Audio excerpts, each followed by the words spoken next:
नमस्कार फ्रेंड्स। आज हम लोग देखेंगे यू सोशियलिटी। जो सोशियलिटी टॉपिक है life science by Kapil Sahu classes में आपका स्वागत है।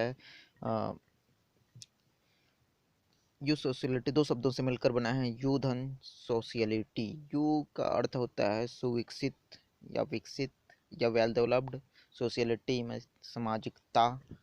तो इसके अंतर्गत जो है, जो वेल सामाजिकता वाले, जो वेल ग्रुप्ड, वेल अरेंज्ड जो एनिमल है, वेल सोशल जो एनिमल है, सोशली अरेंज्ड जो एनिमल है, उसका स्टडी करेंगे।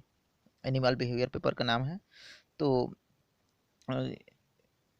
जैसे कि ये एनिमल ग्रुप में रहकर सोशल बिहेवियर शो कर रहे हैं, हनी बी जो छत्ता में रहते हैं, और एक वेल डेवलप्ड सोशियलिटी शो करने वाला एनिमल होता है। इनमें जो है कोऑपरेशन गजब का होता है, डांस लैंग्वेज के द्वारा जो है सिग्नलिंग सिस्टम गजब का होता है, वर्कर भी होते हैं, ड्रोन भी होते हैं, रिप्रोडक्टिव क्वीन भी होते हैं। तो इस तरह से एक सुविकसित जो है सुविकसित समाज होता है इन हनी बीस में। बहुत सारे इंसेक्ट भी हैं, और भी इंसेक्ट है जैसे वास्प। इसके अलावा जो जो दीमक होता है, ये सब भी ग्रुप में ही रहते हैं। कुछ और भी हैं, आंट इत्यादि भी ग्रुप में रहते हैं। टर्माइट्स है, ये भी ग्रुप में रहते हैं और एक सुविकसित समाज का निर्माण करते हैं। श्रिम्प इत्यादि, जिस श्रिम्प को जो है पैलिमॉन या झींगा भी बोला जाता है, ये आर्थ्रोपोड्स में आते हैं, ये भी ग्रुप में रहते हैं। हिस्ट्री अगर देखें तो यू सोशियलिटी का हिस्ट्री, तो यू सोशल शब्द का सबसे पहले यूज़ जो है 1966 में जो है सुजान्य बात्रा नामक साइंटिस्ट ने किया था। इन्होंने जो है हेलिक्टाइन बीस के बारे के नेस्टिंग बिहेवियर के बारे में बताया था, यानी कि घोंसला ये कैसे बनाते हैं और कैसे ग्रुप में रहते हैं, उसके बारे में इन्होंने बताया था। बाद में जो है जो ब्यूरोइंग या सेल कंस्ट्रक्शन या ओवी पोजिशन बिहेवियर होता है जो अन्य बीस का, उसके बारे में भी इन्होंने जो है बताया। और भी कुछ कुछ एनिमल है जिसके बारे में जो है इन्होंने, इस साइंटिस्ट ने जो है 1966 में बताया था। उसके बाद 1969 में जो है चार्ल्स डी मिशनर नामक साइंटिस्ट हुए। इन्होंने जो है बात्रा की क्लासिफिकेशन को और डिटेल किया, और ज़्यादा डिटेल से जो है सोशल बिहेवियर को विथ कंपैरेटिव स्टडी बताया। इस साइंटिस्ट के अनुसार, यानी कि 1969 में जो साइंटिस्ट दिया गया, उसके अनुसार जो है यू सोशलिटी के अंतर्गत आने वाले एनिमल जो है एग देते हैं, अंडे देते हैं, और या चाइल्ड भी देते हैं, तो उनकी सिक्योरिटी का जिम्मेदारी जो है इनके ऊपर रहता है, माता पिता के ऊपर रहता है।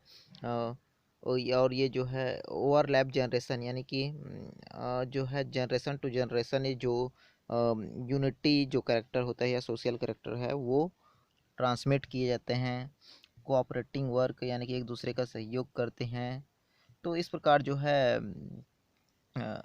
इस प्रकार जो साइंटिस्ट थे चार्ल्स डी मिशनर, इन्होंने जो है बताया था यू सोशियलिटी के बारे में। इसके बाद ई.ओ. विल्सन नामक साइंटिस्ट आए। इन्होंने भी यू सोशियलिटी को जो है यू सोशियलिटी के बारे में बताने की कोशिश किया। इन्होंने बेसिकली इनवर्टिब्रेट में यू सोशियलिटी का एक जो है यू सोशियलिटी को जो है परिभाषित किया। इसके अनुसार जो है रिप्रोडक्टिव डिवीजन ऑफ लेबर जो होता है, यू सोशियलिटी का करेक्टर है ओवरलैपिंग जनरेशन, यानी कि जनरेशन टू जनरेशन जो जो कैरेक्टरिस्टिक्स है वो ट्रांसफ़र होता है। कोऑपरेटिव केयर ऑफ यंग, यानी कि चाइल्ड का केयर भी ये एक तरह का सोशल कैरेक्टर होता है।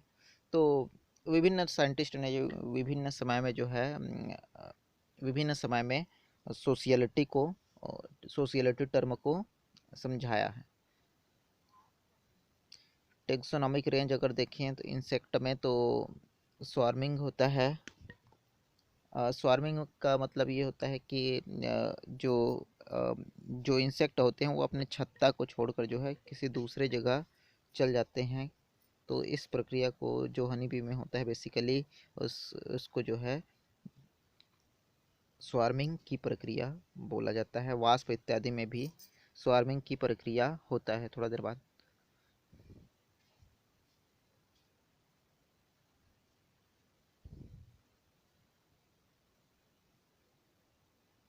इन क्रस्टेशियस एनिमल, ये क्रस्टेशिया बेसिकली फाइलम आर्थ्रोपोडा के अंतर्गत आता है। तो क्रस्टेशियंस के अंतर्गत अगर देखें तो जो श्रिम्प है, जो बेसिकली झींगा इत्यादि के समान एनिमल है, तो इन श्रिम्प या फिर जैसे कोरल रीफ हो गया या स्पंजेस हो गया, ये सब जो है सोशियलिटी यानी कि एक तरह से ग्रुप में ही रहना पसंद करते हैं या फिर ग्रुप में ही रहते हैं।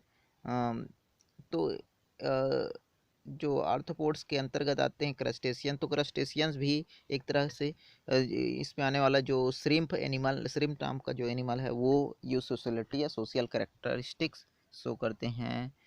अगर नॉन ह्यूमन मैमास अगर यूसोसियलिटी शो करता है, तो नॉन ह्यूमन मैमास में अगर देखें, मतलब जो ह्यूमन में तो सबसे डेवलप्ड किस्म का यूसोसियलिटी यानी कि सोशल कैरेक्टरिस्टिक्स पाया जाता है। लेकिन अगर नॉन ह्यूमन में देखें तो ये जो नेक्ड मोर रैट दिखाया जा रहा है, ये भी ग्रुप में रहते हैं और एक well developed society social characteristics show करते हैं, और ये जो है इंटरब्रीडिंग पसंद नहीं करते। एक होता है ड्वार्फ मैंगूज, ये भी ग्रुप में रहते हैं।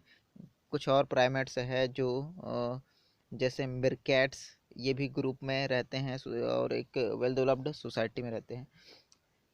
इन ह्यूमन में जो है विकसित टाइप का जो है सोशल बिहेवियर होता है। 21वीं सदी में जो है एडवर्ड ओ विल्सन नामक साइंटिस्ट ने जो है सोशल बिहेवियर ऑफ ह्यूमन को जो है डिस्क्राइब किया था। ह्यूमन में जो है एक वेल डेवलप्ड सोसाइटी पाया जाता है। इसमें जो है केयरिंग ऑफ चाइल्ड, इसके अलावा कोऑपरेशन, हेल्पिंग नेचर, इसके अलावा जो है शत्रुओं इत्यादि से लड़ना, भोजन इत्यादि के लिए जो है एकजुटता दिखाना। तो एक तरह से यूनिटी जो कैरेक्टरिस्टिक्स है या फिर सोशियलिटी जो कैरेक्टरिस्टिक्स है वो सोशियलिटी करेक्टरिस्टिक सबसे ज़्यादा वैसे ह्यूमन में देखा जाता है। बाकी इंसेक्ट में देखे थे तो जैसे कि honey bee queen drone worker में बटा होता है, वैसे ही जो टर्माइट्स है उसमें भी क्वीन ड्रोन वर्कर में बटा होता है।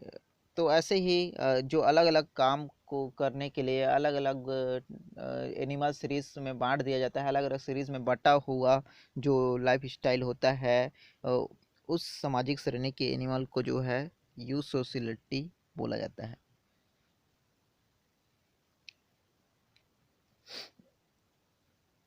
तो उपरोक्त अध्ययन से हमें यहाँ पता चलता है कि यूसोसियलिटी ants, termites, honey bee,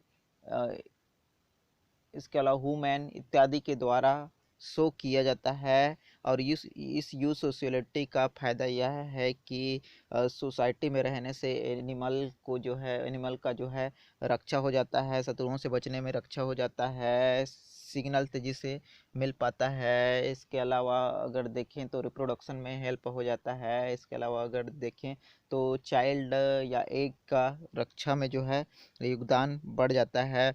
food collect करने में आसानी होता है, मनोरंजन इत्यादि में भी आसानी होता है। तो यू सोशलिटी की अपना फ़ायदे हैं। Thank you.